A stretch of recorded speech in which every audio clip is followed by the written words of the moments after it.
up for Ron Yavnieli.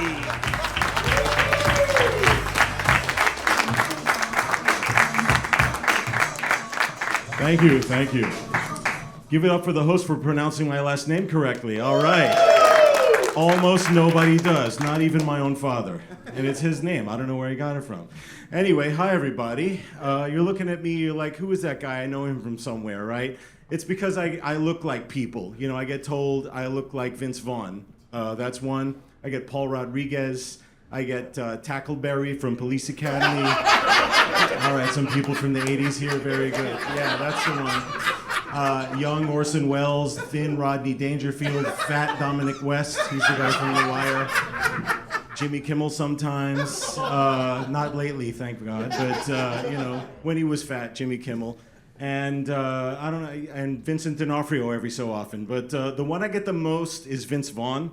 And I guess I should be happy about that because he's like a Hollywood leading man. But I'm really not, because, back in the 90s, when he was in Swingers, and he was thin, and he still had all his hair, and he looked, rested. Nobody told me I looked like Vince Vaughn. Only since he started getting fat and going bald and drinking too much and looking like he hasn't slept or shaved or showered in a couple of days did people tell me that I look like Vince Vaughn. Yeah.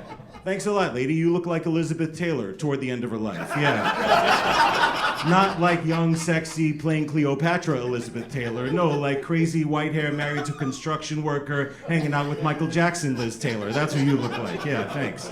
Not so nice when someone says it to you, is it? Right. I'm glad there's people who know who Elizabeth Taylor was. You play that to a younger crowd just over their heads. Like this side of the room here, right? Okay. I'll just play to you guys. That's fine. So that's the other thing, this is sort of a class reunion for me. This is like my coming out of retirement party. I did stand up 20 years ago. I kind of gave it up like 5 years ago, and now I'm back. But all the impressions I did aren't relevant anymore because a lot of the people are dead, or they're just kind of faded into obscurity. For example, my biggest impression was James Earl Jones. You young people might know him as the voice of Darth Vader and or Mufasa.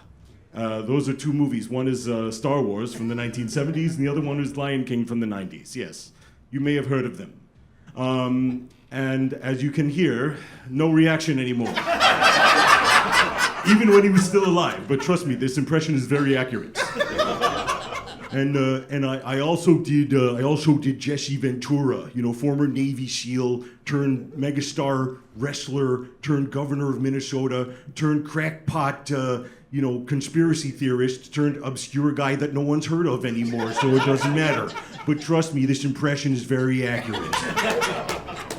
And while we're at it, of course, like all impressionists, I did Arnold Schwarzenegger. People still heard of him.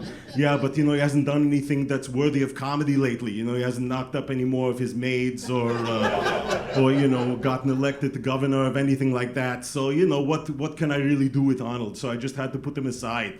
And if you want to go really obscure, the one I do the vocal and the visual impression is Orson Welles, yes.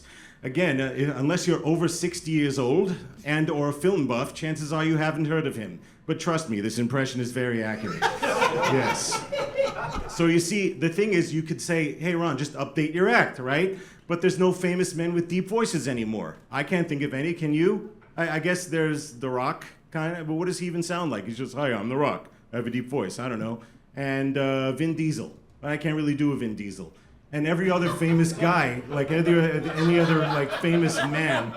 What was funny about that? What happened? I don't get it. Tell me so I know to do it next time. Okay.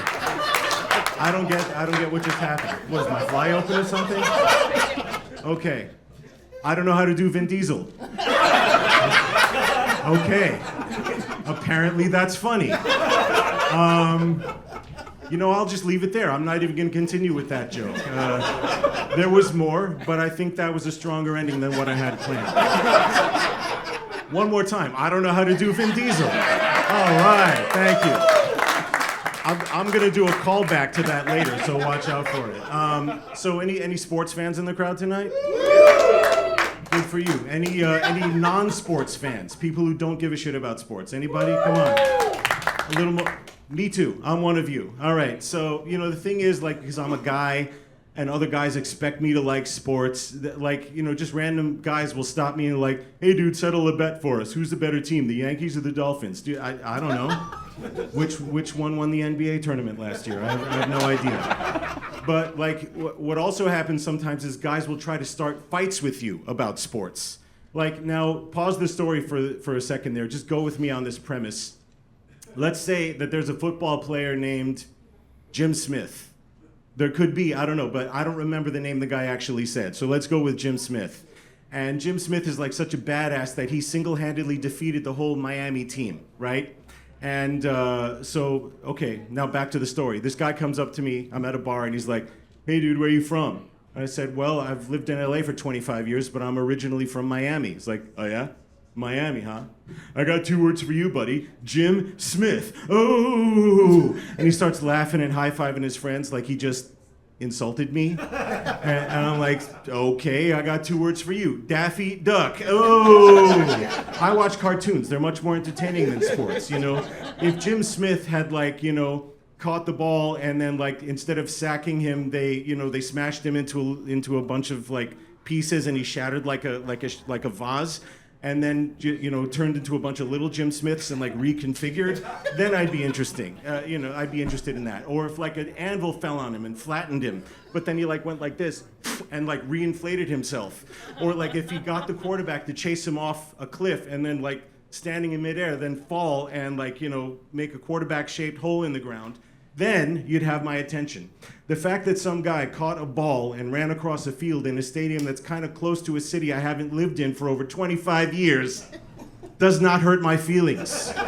You're gonna have to try a little harder, like, tell me I look like Vince Vaughn or something like that. And I can't do a Vin Diesel impression. Okay, good night, guys, thank you. Ron Yavnieli, ladies and gentlemen. I was looking at Ron. I think that he does look like all of those people, but all together like a collage. I think that's what's happening here.